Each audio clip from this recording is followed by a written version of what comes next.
ভারত বাংলাদেশের সম্পর্ক যতই খারাপ হোক, সবচেয়ে বড় ধাক্কা কিন্তু আমাদের পশ্চিমবঙ্গের ঘাড়েই শ্বাস ফেলছে। ভিসা বন্ধ, সীমান্ত বাণিজ্যের থাবা, নিউ মার্কেট থেকে শুরু করে ছোট বড় ব্যবসার সব জায়গায় ক্ষতির ছায়া।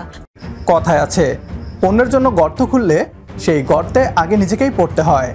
ছাত্র জনতার গণ অভ্যুত্থানের পর বাংলাদেশের মানুষের উপর প্রতিশোধ নিতে ভিসা থেকে শুরু করে বাণিজ্য সব বন্ধ করে দেয় ভারত।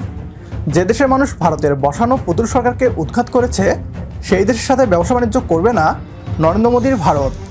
ভারতীয়রা ভেবেছিল নতুন বাংলাদেশ ভারতের এই চাপ সহ্য করতে পারবে না। ডক্টর মোহাম্মদ ইউনূস বাধ্য হয়েই ভারতের সকল শর্ত মেনে নিবে। তবে বাস্তবে যা হলো তা দেখে নরেন্দ্র মোদীর মাথা খারাপ হয়ে যাওয়ার কথা। ভারত বাংলাদেশের সাথে ব্যবসা বাণিজ্য বন্ধ করে দেয়ায় এবার দুর্ভিক্ষের পরিস্থিতি সৃষ্টি হয়েছে পশ্চিমবাংলায়। না, আমাদের নিজেদের বানানো কথা নয়, বরং পশ্চিমবাংলার মিডিয়া নিজেই এমনটা দাবি করছে। এ নিয়ে কি বলছে তারা, আসুন তা দেখি।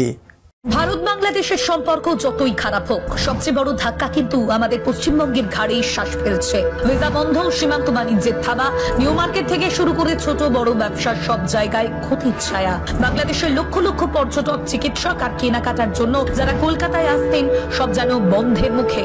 এই পরিস্থিতিতে বাংলাদেশ হাই কমিশনার দরজায় কড়া নাড়লেন মমতা বন্দ্যোপাধ্যায়ের। প্রশ্ন হচ্ছে, এটা কি নিছক সৌজন্য, নাকি দিল্লিকে পাশ কাটিয়ে পশ্চিমবঙ্গের হাত ধরে বাংলাদেশের সম্পর্ক মেরামতের কৌশল?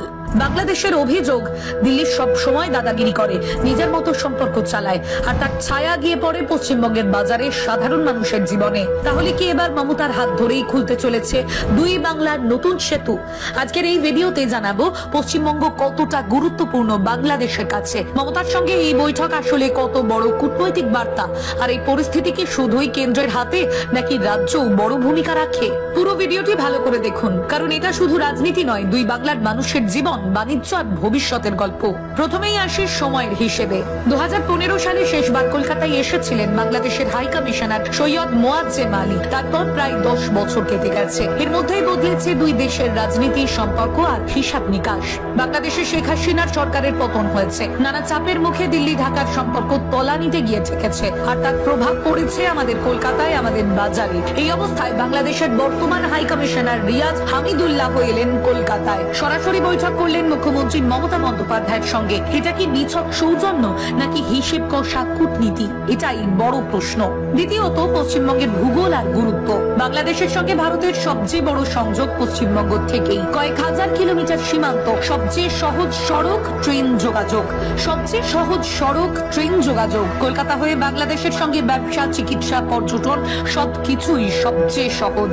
ভিসা বন্ধের জেরে কলকাতার new market, Karimbazar, park street থেকে শুরু করে সীমান্তের হাটবাজার পর্যন্ত বড় ধাক্কা খেয়েছে। বাংলাদেশের পর্যটক বা চিকিৎসার জন্য আসা মানুষজন না থাকলে এই ব্যবসার অবস্থা বেহাল।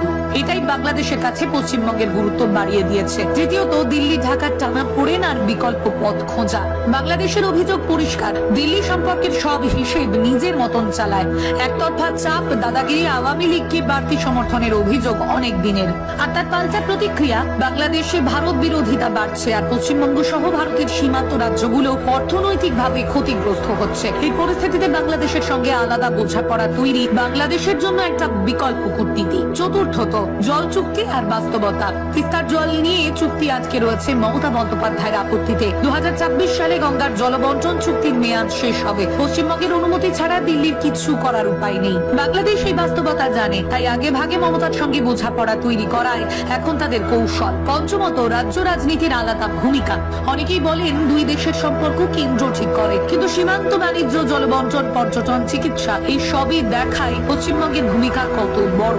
আর দিল্লি মমতা দ্বন্দ্ব এই জটিলতাকে আরো বাড়িয়েছে। বাংলাদেশ সেটা বোঝে, তাই তারা এবার চাইছে মমতার সঙ্গে সম্পর্ক গড়েই নতুন রাস্তা তৈরি করতে। ভারত বাংলাদেশের সম্পর্ক শুধু দুই দেশের কেন্দ্রীয় সরকারের বিষয় নয়, এটা দুই বাংলার মানুষের জীবন, বাণিজ্য আর প্রত্যাশার হিসাব। ভিসা বন্ধ, সীমান্তে অস্থিরতা, বাণিজ্যের ধাক্কা সবকিছু আমাদের পশ্চিমবঙ্গের বাজার, মানুষের জীবনে সরাসরি প্রভাব ফেলে। বাংলাদেশকে টার্গেট করে ভারত বাণিজ্য যুদ্ধ শুরু করেছিল। ভারতের উদ্দেশ্য ছিল বাংলাদেশের অর্থনীতির মেরুদণ্ড ভেঙে দেয়া। কথায় আছে, রাখে আল্লাহ মারেকে। ডক্টর মোহাম্মদ ইউনূসের নেতৃত্বে বাংলাদেশের অর্থনীতি অতীতের যে কোনো সময়ের তুলনায় অনেক বেশি শক্তিশালী হয়ে উঠছে। নরেন্দ্র মোদী বাংলাদেশের অর্থনীতিকে ধ্বংস করতে গিয়ে পশ্চিমবাংলার অর্থনীতির মেরুদণ্ড ভেঙে দিয়েছে। বাংলাদেশের উপর নির্ভরশীল পশ্চিমবাংলার পর্যটন শিল্পে নেমেছে ধস। এখন বাংলাদেশের সাথে পুনরায় ব্যবসা চালু করার অনুরোধ জানিয়েছেন খোদ পশ্চিমবাংলার মুখ্যমন্ত্রী মমতা ব্যানার্জি। পশ্চিমবাংলার এই রিপোর্ট থেকেই বোঝা যায় বাংলাদেশ ভারতের উপর নির্ভরশীল নয়, বরং ভারতই বাংলাদেশের উপর নির্ভরশীল। একমত হলে কমেন্ট বক্সে ইয়েস লিখে জানিয়ে দিন আমাদের। সেই সাথে ভিডিও শেয়ার করে দেখার সুযোগ করে দিন আপনার বন্ধুদের। পরবর্তী ভিডিও দেখার আমন্ত্রণ জানিয়ে বিদায় নিচ্ছি আজ। আল্লাহ হাফেজ।